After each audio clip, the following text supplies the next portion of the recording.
اس کو مرکب مفید کہا جائے گا۔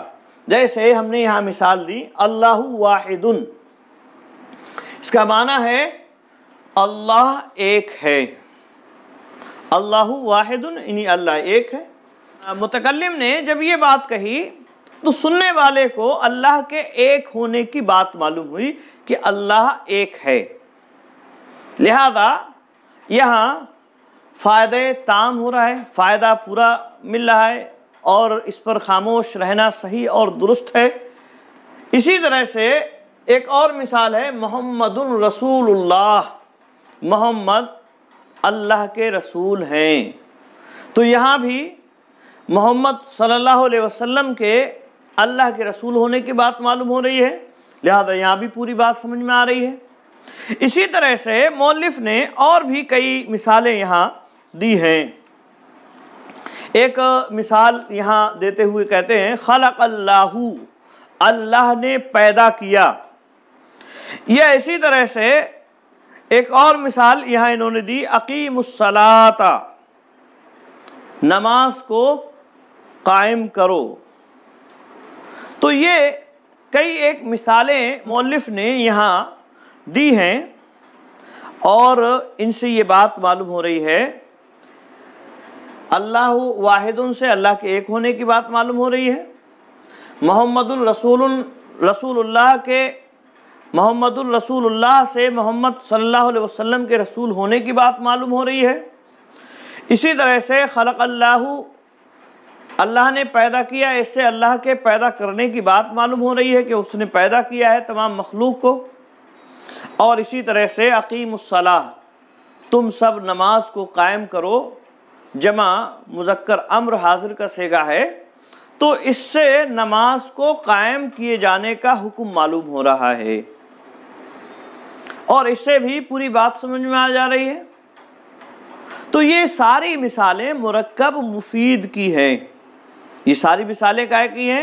مرکب مفید کی، کیونکہ ان تمام مثالوں کے سننے کے بعد، ان تمام باتوں کے سننے کے بعد سننے والے کو، مخاطب کو کسی نہ کسی چیز کا فائدہ حاصل ہو رہا ہے، اور اس سے معلوم ہو رہی ہے کوئی نئی بات جو اس سے پہلے وہ نہیں جانتا ہے۔ تو یہ ایک بات ہوئی۔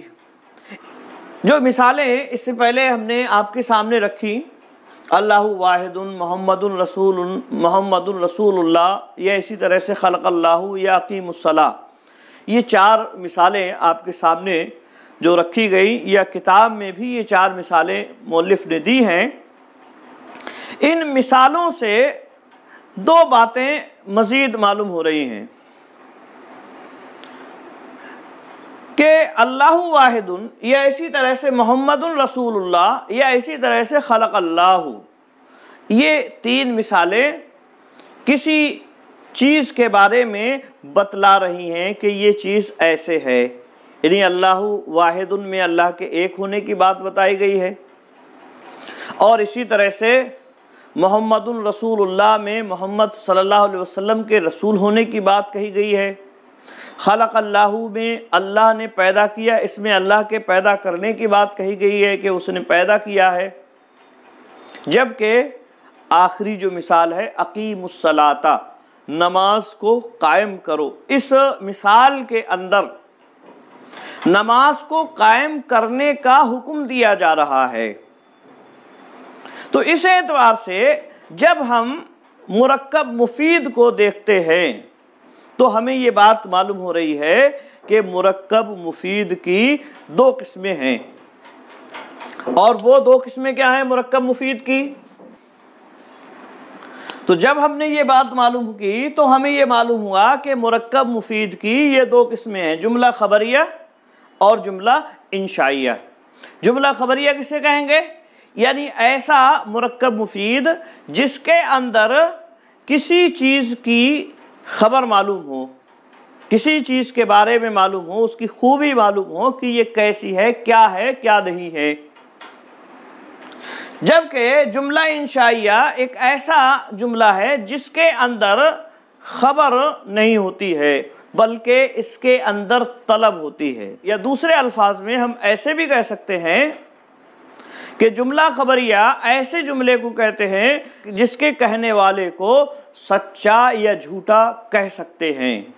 اب یہ مثالیں جو ہم نے آپ کے سامنے رکھی ہیں، اللہ واحد یا محمد رسول اللہ یا خلق اللہ، یہ ساری مثالیں کسی نے کہی ہم سے تو اس میں یہ کہا جائے گا صدقتا، تم نے سچ کہا ہے، یا کوئی انکار کرنے والا ہے تو وہ کہے گا کہ کذبتا، تم نے جھوٹ کہا ہے، یعنی سچا یا جھوٹا کہنے کی اس میں گنجائش ہے۔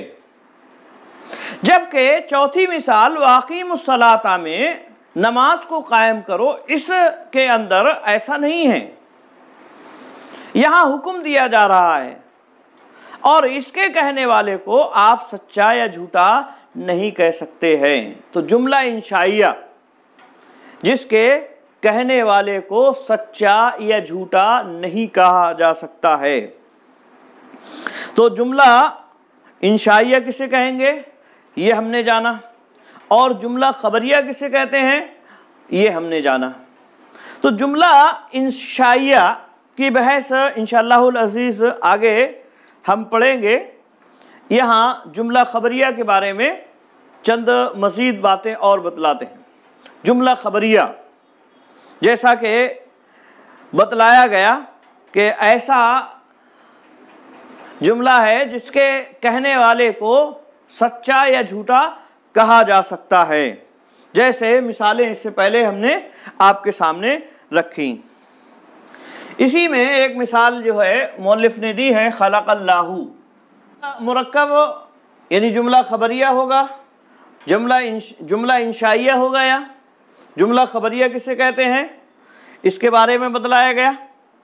ایسے جملے کو کہتے ہیں جس کے کہنے والے کو سچا یا جھوٹا کہہ سکے، اور یہ جملہ خبریہ یا تو اسم سے شروع ہوگا یا اسی طرح سے فعل سے شروع ہوگا، جیسے ہم نے یہاں مثال دیکھی اللہ واحد، اللہ ایک ہے، یا اسی طرح سے محمد رسول اللہ، محمد صلی اللہ علیہ وسلم اللہ کے رسول ہیں، اور اسی طرح سے تیسری مثال ہے خلق اللہ، اللہ رب العالمین نے پیدا کیا۔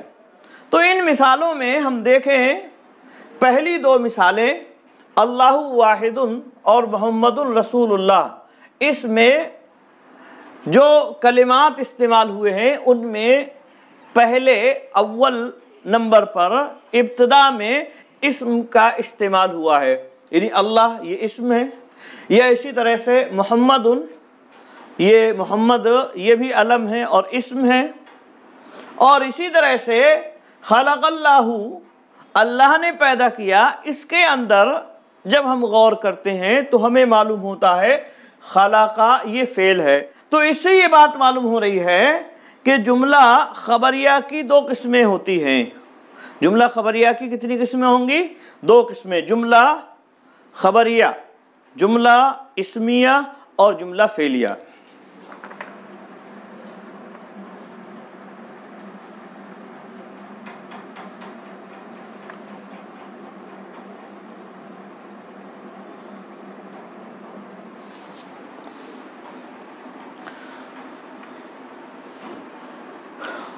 تو جملہ خبریہ کی دو قسمیں ہیں، جملہ اسمیہ اور جملہ خبریہ۔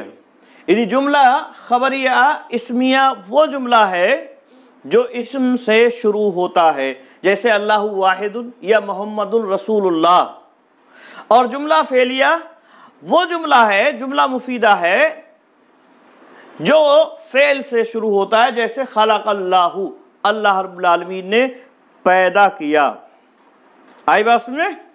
تو یہ بات معلوم ہوئی ہمیں کہ جملہ خبریہ کی دو قسمیں ہیں، جملہ اسمیہ اور جملہ فعلیہ۔ جملہ اسمیہ وہ جملہ ہے جو اسم سے شروع ہو، جملہ فعلیہ وہ جملہ ہے جو فعل سے شروع ہو۔ جملہ اسمیہ یا اسی طرح سے جملہ فعلیہ، اس کی ترکیب کیا ہوگی اس کو بھی سمجھ لیتے ہیں۔ اللہ واحد، یہاں ہم نے دیکھا کہ اللہ ایک ہے، یہ متکلم کہتا ہے، تو یہاں اللہ یہ مبتدا ہے، واحد یہ خبر ہے۔ اللہ واحد یہ مبتدا ہے اور یہ خبر ہو گئی اس کی، ٹھیک ہے۔ اللہ واحد یعنی جملہ اسمیہ کا پہلا جز مبتدا ہوتا ہے اور دوسرا جز خبر ہوتا ہے۔ اسی طرح سے محمد رسول اللہ میں محمد یہ مبتدا ہے اور رسول اللہ مضاف مضاف الیہ سے مل کر کے یہ خبر ہے۔ آئی بات میں؟ تو جملہ اسمیہ ہو جائے گا، مبتدا اپنی اللہ مبتدا واحد خبر، اللہ مبتدا اپنی خبر واحد خبر سے مل کر کے جملہ اسمیہ خبریہ ہوا، جملہ اسمیہ خبریہ ہوا، یہ گویا کہ اس کی ترکیب ہوگی۔ اسی طرح سے محمد مبتدا رسول مضاف اللہ مضاف الیہ، رسول مضاف اپنے مضاف الیہ سے مل کر کے خبر ہوئی محمد مبتدا کی، محمد مبتدا اپنی خبر سے مل کر کے جملہ اسمیہ خبریہ ہو گیا۔ اسی طرح سے خلق اللہ میں خلق فعل اللہ فاعل، خلق فعل اپنے فاعل سے مل کر کے جملہ فعلیہ ہوا۔ آئی بات میں؟ تو یہ بات ہمیں معلوم ہوئی کہ جملہ اسمیہ مبتدا اور خبر ہوتا ہے، اور اسی طرح سے جملہ فعلیہ یہ فعل اور فاعل ہوتا ہے۔ کبھی کبھی فعل اور فاعل کے ساتھ ساتھ مفعول کا بھی اضافہ ہوتا ہے، اور اسی طرح سے اس کے متعلقات وغیرہ بھی آتے ہیں۔ تو اس کی بحث انشاءاللہ العزیز آگے آپ کسی درس میں پڑھیں گے۔ ابھی ہمیں صرف یہ معلوم کرنا ہے کہ جملہ اسمیہ کی کیا ترکیب ہے اور اسی طرح سے جملہ فعلیہ کی کیا ترکیب ہے۔ جملہ اسمیہ میں مبتدا اور خبر ہوتے ہیں، دو کلمے جو ہیں مل کر بنے ہیں تو مبتدا اور خبر بنیں گے، اور جبکہ جملہ فعلیہ میں فعل اور فاعل ہوتے ہیں۔ اسی طرح سے اور بھی مثالیں یہاں سمجھی جا سکتی ہیں، خلق اللہ ہے، یا اسی طرح سے یہاں مؤلف نے کئی مثالیں اور بھی دی ہیں، جملہ اسمیہ کی مثالیں بھی دی ہیں، جیسے زید عالم ہے، زید مبتدا عالم خبر ہے، مبتدا اور خبر مل کر کے جملہ خبریہ ہوا۔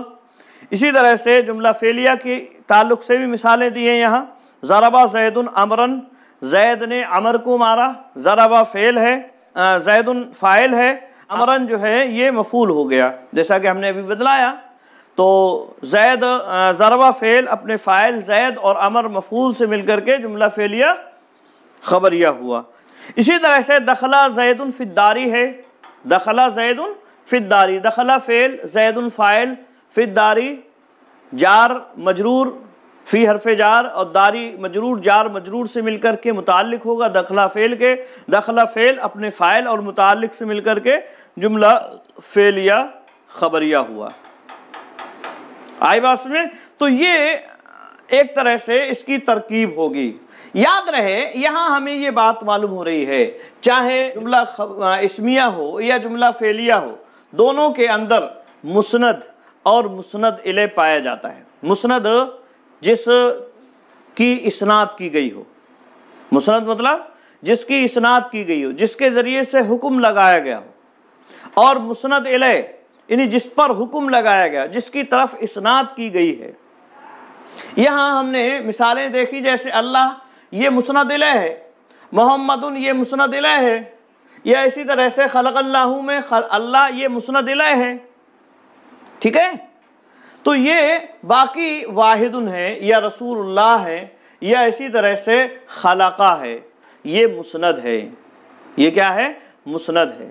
تو یہ جملہ فعلیہ ہو، جملہ فعلیہ خبریہ ہو یا جملہ اسمیہ خبریہ ہو، یہ مسند اور مسند الیہ سے مل کر بنتے ہیں۔ جملہ اسمیہ میں مسند الیہ کو مبتدا کہتے ہیں، جبکہ جملہ فعلیہ میں مسند الیہ کو فاعل کہا جاتا ہے، یا مفعول بھی اسے بنایا جا سکتا ہے۔ ایک مزید بات ہمیں یہ معلوم ہوئی کہ جملہ اسمیہ ہو یا جملہ فعلیہ ہو، اس کے اندر مسند اور مسند الیہ پائے جاتے ہیں۔ مسند الیہ مبتدا یا اسی طرح سے فاعل ہوگا، جبکہ مسند یا اسم ہوگا یا فعل ہوگا۔ اس سے ایک اور مزید بات معلوم ہو رہی، اور وہ یہ کہ اسم مسند بھی ہو سکتا ہے اور مسند الیہ بھی ہو سکتا ہے. جیسے یہاں ہم نے دیکھا اللہ واحد، اللہ یہ مسند الیہ ہے اور واحد یہ مسند ہے، تو یہ بھی اسم ہے اور واحد اللہ بھی اسم ہے اور واحد بھی اسم ہے، تو دونوں یہ اسم ہے، لہذا مسند بھی ہے اور مسند الیہ بھی ہے. اسی طرح سے محمد رسول اللہ میں محمد یہ بھی اسم ہے اور رسول اللہ یہ بھی اسم ہے، اور یہ دونوں اسم ہیں اور ایک مسند ہے ان میں اور دوسرا مسند الیہ ہے. جبکہ خلق اللہ میں خلق فعل ہے، اللہ فاعل، اور اس میں خلق مسند ہے، اللہ یہ مسند الیہ ہے.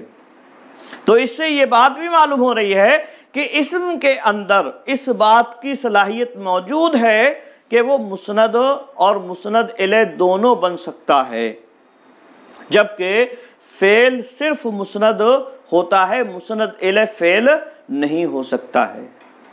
جبکہ حرف نہ مسند ہوتا ہے اور نہ ہی مسند الیہ ہوتا ہے. آئی بات میں؟ تو یہ چند باتیں آج کے درس میں ہم نے مرکب اور مرکب مفید کے بارے میں پڑھی ہیں. انشاءاللہ العزیز بات سمجھ میں آ گئی ہوگی. آج کے لیے بس اتنا ہی. السلام علیکم ورحمۃ اللہ وبرکاتہ.